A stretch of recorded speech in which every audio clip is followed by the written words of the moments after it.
Aiko placed a black and white photo on the table. It wasn't... Nope. Oops. The picture of a small girl could be seen standing in one of those all too familiar hallways, holding a hatchet in her right hand. It's Heavenly Host. Where did this come from?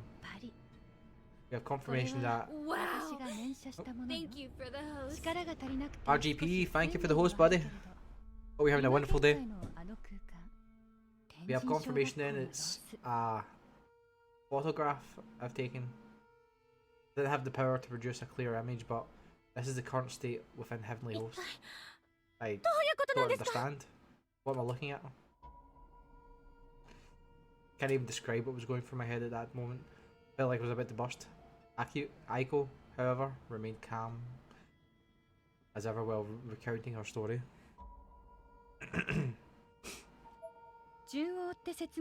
Let's start at the beginning. First, the red box from yesterday. After some time I was able to open it. I found these spirit items contained within. The box I found in Makino's futon. Inside it were apparently 2 stones resembling magatama, comma-shaped ceremonial objects from Japanese antiquity. Also included in the box were several more roughly hewn stones, as well as a lining along the edges consisting of a crumpled piece of thin white paper. Unfortunately, most of the box contents were broken or damaged. This pair, however, was fully intact. It looked almost like a demented version of yin and yang symbols, puzzle pieces that were clearly built to be slotted together. Aiko now held one stone in each hand, was motioning them toward one another as if to drive that point home. Spirit items are, in the simplest terms, items which have been influenced with the thoughts and feelings of the dead. Those who bear such objects will be visited by the spirits within them, or at the very least be forever privy to their memories and earthly laments. It's a wonderful thing. I may not quite look the part, but I'm actually quite an avid collector of spirit items. Ishinuma and I briefly locked eyes again. We shared the same look of bewilderment. Aiko's personality was much more twisted than either of us had initially perceived to be. Tried to get a fix in this little girl's thoughts, and in doing so, I heard a vengeful cry, and saw an image of a girl with braided hair in an abandoned school building. My curiosity having piqued, I took out this camera. At this, she produced an old instant camera and placed it on the table. I tried to take a photo of the image in my mind. The result is that shot. This particular spirit item only allows me to produce images from the exact moment in time when the picture is taken. Past and the future alike are beyond its reach. I examined the photograph in greater detail, and a chill ran down my spine. There was absolutely no denying what it depicted. It was actually shaking. Without Sachiko, Shinozaki's school should have collapsed. Should have ceased to exist as soon as we escaped. I believe the collapse was halted, perhaps right in the brink even. Maybe because of the person to whom the voice I heard belongs. Aiko motioned toward the photo in my hand. It could even be the girl in that picture. I wonder who she is. The answer was beginning to draw me. A sudden cold sensation exploded through my body and I shuddered, as if trying to shake off the enroaching realization. Oh damn! You really think that hellhole is still around? Ishinuma leaned forward. The conversation was clearly beginning to engage him. A lot more than it had been. Heavenly Host Elementary, or rather, the dimensional space that took on the form of Heavenly Host Elementary, fascinated me from the moment I introduced it to Naho. I began to research it independently and learned that its true identity is, well, something like a new nirvana, a netherworld or hereafter, an otherworldly plane of death. Though ordinarily one tends to think of there being only this world and the next. A new nirvana? That's correct. You know about Yoshi Shinozaki, do you not? Yeah. And her clinic, the Shinozaki estate, wherein the grimoire known as the Book of Shadows was located. Yes. Why? How could she know about that? A million thoughts, a million questions were running through my head. I was speechless. All I could do was sit there and hear her out.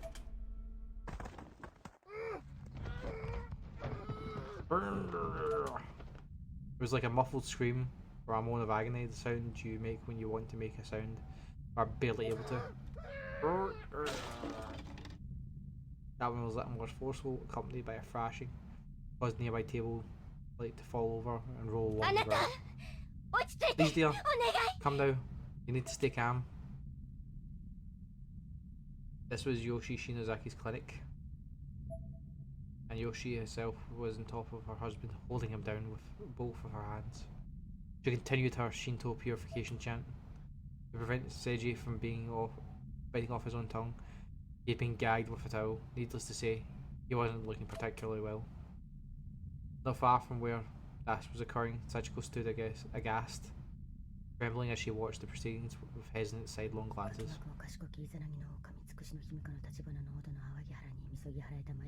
Izanaki no Yokami, who visits the world and beholds our foul spirits, guide us to cleansing waters of the Tachibana and the Oba no Ahagihara shores in the land of Tsukukushi.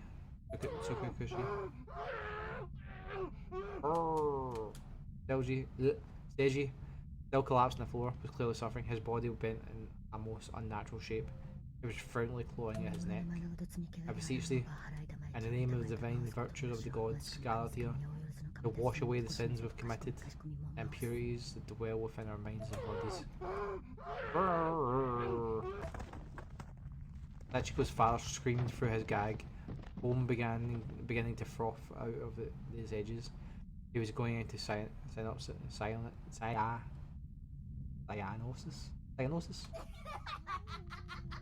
Ghostly images of Shinozaki women from ages past smiled down upon the event from the ceiling, laughing and mocking his suffering. Worse still, some of the women had traditionally blackened teeth, giving their smiles an unintentionally sinister edge. The atmosphere within the room was heavy. Their spirits occupied every empty corner, dancing, flitting about freely, joyously. Gasp! Seji's body sharply bent and began convulsing. Come into this world. What produces Okama of Harado? Dear, stay with me, dear. Ryoya no Mitama. I beg of you, please do not take him. Her great-grandma, Sierra, the head of the Shinozaki family, was among the black teeth women laughing joyously at Seiji's suffering. Daddy. Daddy. Ah.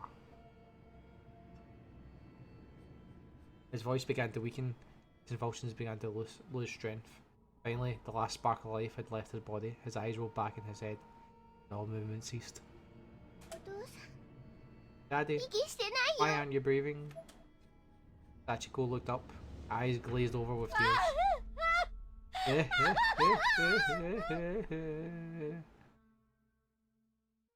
Thanks very much, buddy. You have a good day.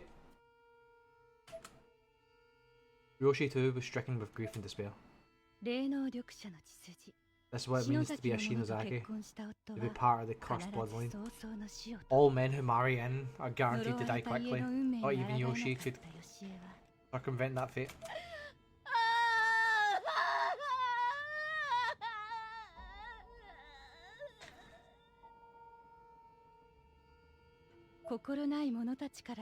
So she turned to the forbidden book, an item she and her family had been protecting for generations from those who might misuse it. The grimoire, the Book of Shadows.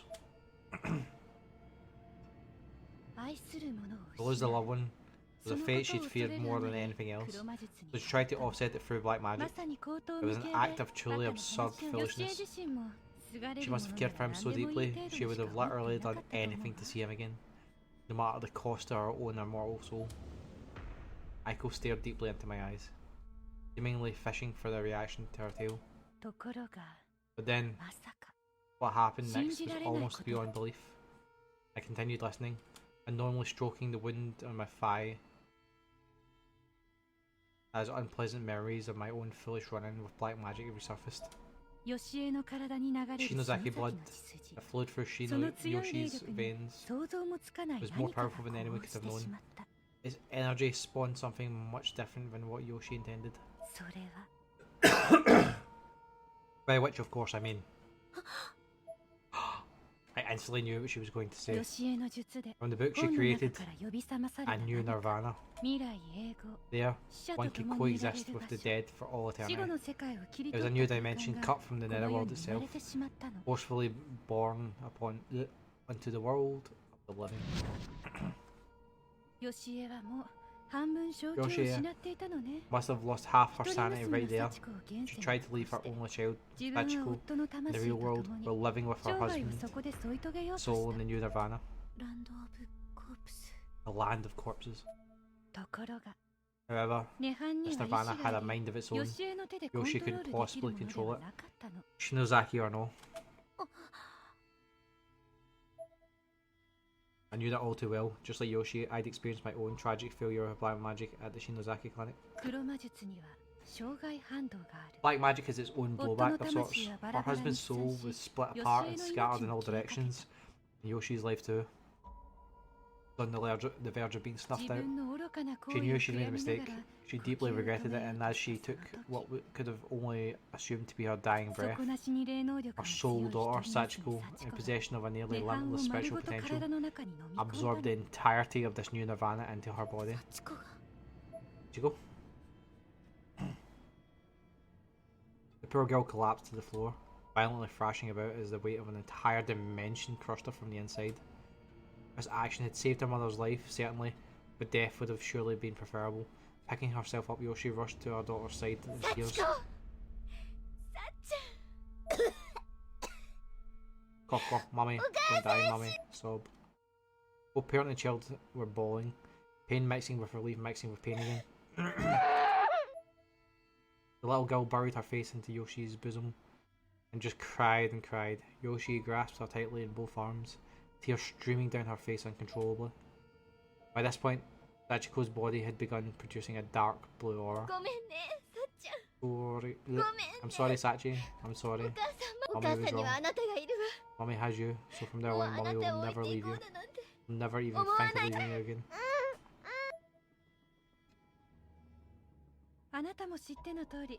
Killa, thank you for still lurking, buddy. I do not have a command for still lurking.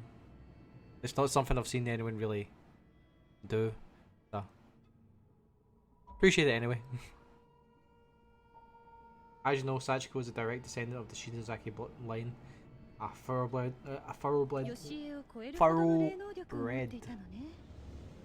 This means her power is greater than Yoshi's. It had to be, of course, for her to house an entire dimension within her body. Aiko took a big, noisy sip from her coffee mug. At the time, she must have been the strongest practitioner of dark arts in the world, little girl or no. Yet despite that, she would wind up dying. That's right. Same day Yoshie fell and died, Sachiko disappeared. That was 50 years ago now. They were both killed by the principal, just as I suspected. The principal's heinous actions are to blame for resurrecting new nirvana within Sachiko and creating closed spaces we know as Heavenly Host Elementary. All because the school was the site of Sachiko's violent demise, that her nirvana took on its form. Yet even then, Sachiko reborn as a spirit in that realm, she was still all-powerful, seemingly continuing to exert complete control over it. I guess that's why she was able to manifest so many different horrible things in there. This was all starting to make a sick sort of sense. The pieces were falling into place and painting an absolutely awful picture. I shuddered to myself as I considered it. When you escaped, you removed Sachiko from the equation, but Nirvana remained, and is going berserk once more. Should have just disappeared. This world would be better off without it. This entire conversation was a rollercoaster of emotions for me. At this point, I was just angry at everyone involved in this whole ordeal, myself included. Now then, if I may, I'd like to discuss something a bit outlandish with you. Okay? Would you like to see your dead friends again? That certainly got our attention. We both perked our heads up immediately. Spirits that have died in the Nirvana are said to roam its grounds, trapped and unable to find rest. As such, your friends' souls may still exist on that plane. There are actually a number of useful magics listed in the Book of Shadows. Aside from the spell Yoshi used to create the Nirvana Nirvana, there's also a spell of revival. Nakashima and I knew about that one all too well.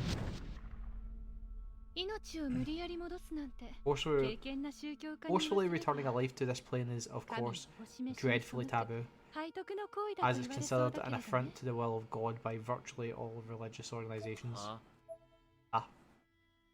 Kishinuma seemed a bit more confused. He probably should have been. I suspect the look in my face may have been something to do with that. I'd performed that spell, the very one Akio described. It took hours, failed miserably, and killed my sister.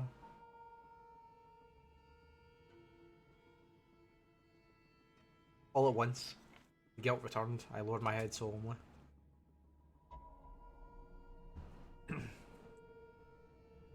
Aiko grinned at me, and I had this sinking suspicion it was because she somehow knew what I was thinking.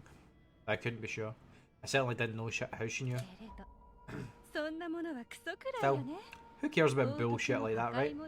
You can be blasphemous, you can break every commandment, bring it on. You'll do whatever it takes to resurrect your dead friends, no? All you have to do is find that book and cast that spell once more within Heavenly Host Elementary. Your chances of success would be much, much higher there.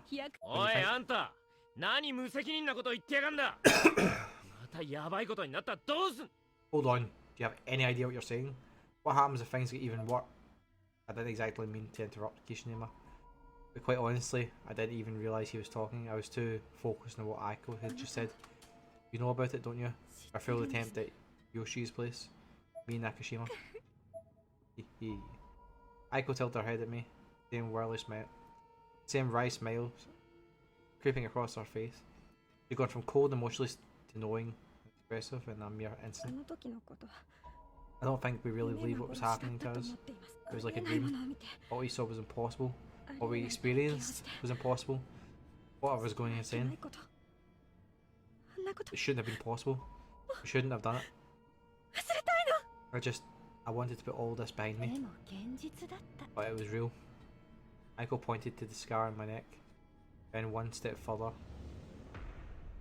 lightly brushed it with her hand. I could feel that touch deep within my soul. Suddenly found myself swallowing my next breath, practically choking on thin air. See? Came in contact with something ordinary people would nearly never even imagine. Do you really think you can just turn tail and run from that now? I looked down again, trying my best to avoid Aiko's glaze.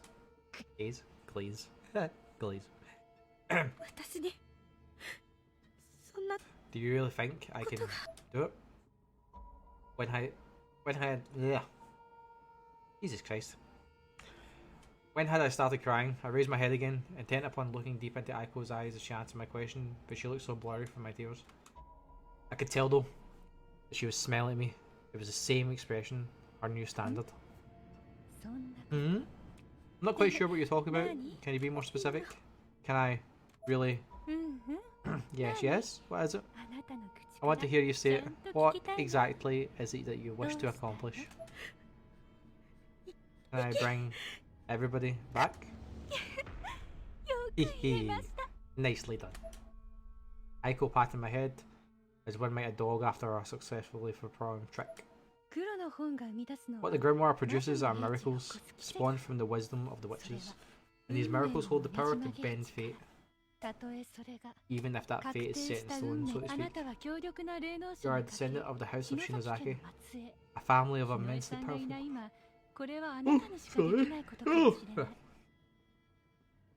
immensely powerful practitioners of magic, and since Hinoi is no longer with us, this is something only you can do. My confidence was being bolstered by the minute, though in retrospect that was likely Aiko's aim. Nonetheless, if there were still something I could do for my friends. But, wait, I don't even know where the Book of Shadows is anymore. Plus, you're no longer able to travel to Heavenly Host by the way of the Sachiko Ever After ritual. Now that Sachiko is gone, correct? Yeah, that's right. That's what Yuki said anyway. Or Yuki Kano, the girl from the school. Aiko once again placed the bluish white magnetama stones from the box in either hand, this time fitting them together, though not quite the way We were supposed to enter a lock. That's where these come in. What are they? They house an exceptional amount of spiritual energy, as one would expect, given that they are spirit stems from the Shinozaki line. The voice I heard told me about them. They're called Ever After Stones. Ever After Stones? I leaned forward despite myself. The name sent a shiver down my spine. But now that I had heard it, I had to know more. These two are one. Fit them together like a puzzle pieces and chant Nirvana, I summon the dead, and all who are in direct or indirect contact with them will be spirited away. We both flinched at her chant, but Aiko smiled. She must have intentionally oriented the stones the wrong way, so the charm wouldn't activate. It's the same when you return. Toss the stones she's been holding in her right hand into her left, where it clanked together with each other. Strange, isn't it? This girl taught me the technique herself. Aiko gazed longingly at the stones. She was clearly utterly enamoured by them. It seemed as if they were the key factors in unleashing her newfound emotional expressiveness. My focus was elsewhere. Without a doubt, the items Akio now held in her left hand were extraordinarily dangerous, possibly the most dangerous, horrific objects in the entire world. However, while Aiko was ogling them with her left hand, her right was feeling around for something in her breast pocket. She slowly removed it, producing an old black and white photograph. When had she taken that? It was the same photograph I'd seen at Yukina Shinozaki's the previous night. It depicted young Yoshi alongside her mother and Makina. When Yoshi was in her teens, she adored her Aunt Makina and would often go over to her place for a visit. The Shinozaki family were world famous for their spiritual abilities, and this was when it all started. Surviving elder of the Yagura Society felt it was too dangerous to leave these items with the Aratubas, so he came here intending to steal the Book of Shadows away from them. But he felt it would be even more dangerous for the book stones to remain together. Well, he gave the book to Yoshi for safekeeping. He gave the stones to Makina. A Guru Society? Artubas? Never heard of these terms before at all. And then there was the damn Book of Shadows again. Why did that keep coming up? You removed Sachiko Shinozaki from that school, and in doing so you created the perfect storm of opportunity. Two-way travel to and from that dimension is now possible. It's no longer a one-way road.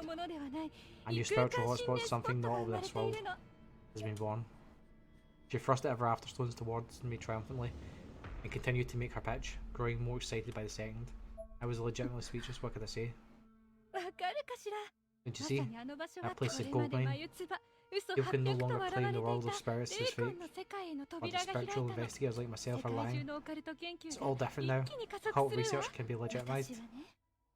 I'm even considering bringing people that cursed dimension on tour if I can. Make a little extra cash. Crazy bitch. Ishinuma and I both reacted to this preposterous suggestion with a start. Couldn't possibly be serious, could you? I've deleted the proxy doll data from Naho's blog, so no one will be able to jump that way anymore. Only I possess the main center of that place now. What could she possibly have been thinking? I wanted to stop her at once. I wanted to take those stones and break them. Right there. But when I began conducting these tours, however, I want to make customer safety a top priority. And you seek your friend's spirits, do you not? While reinvestigating the dimension, could you help me reach that goal? Our destinations are the same, Ayumi. Aiko leaned in as she spoke, her breath scented with the sugar race. Okay.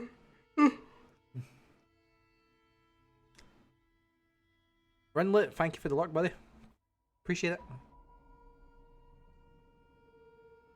Aiko leaned in as she spoke, breathing scented heavily with sugary sweetness. The extravagant desserts we'd been eating tickled my nose. What do you say? Let's go back to Heavenly Host Elementary together. One more time, shall we? I really wanted to conduct tours using the paper dolls, but missed my chance. Now though, I have these lovely stones. I feel this must be fate, and I can make a business of it. Aiko seemed to like she was on top of the world, but that just made me all the more disgusted with her. How about it? On the other hand, she was offering me a chance to save our lost friends, and however remote that chance may be, it stacked the odds frustratingly in her favour. I still couldn't say yes, I also couldn't say no. Honestly, I resented Aiko for putting me in this position. I glared at her for a moment before I said anything. I can't answer that right now. Give me some time to think it over. I'd almost forgotten Kishinuma. Kishinuma? Oh, fucking hell. I said it earlier. Kishinuma? Yeah. I'd forgotten that Kishinuma was there. Sudden waves of guilt washed over me. He had an absolutely incredulous look on his face. I couldn't bear to see it, so I looked away. I don't know where the Book of Shadows is anyway. Plus, how do we know those stones can actually do what they say they can? There's no way you could have tried it, right? Aiko smiled. She oriented the stones so they'd form a perfect yin-yang symbol, and slotted them together once again. Immediately the stones began glowing with a bluish-white hue. A stream of energy started to form around her. You gotta be kidding me. Aiko continued smiling and looked directly into my eyes. Hey, no need to decide now, think it over. Yes, it's true, the full range of these stones' power has yet to be tested. Their true danger is of yet undetermined. She slowly separated the two stones as she said this, and the energy surrounding her dissipated.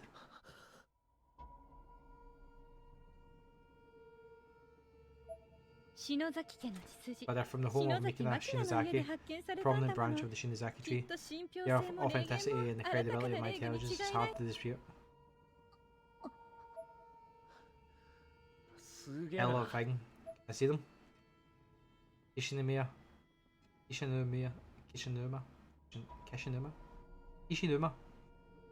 Fucking hell.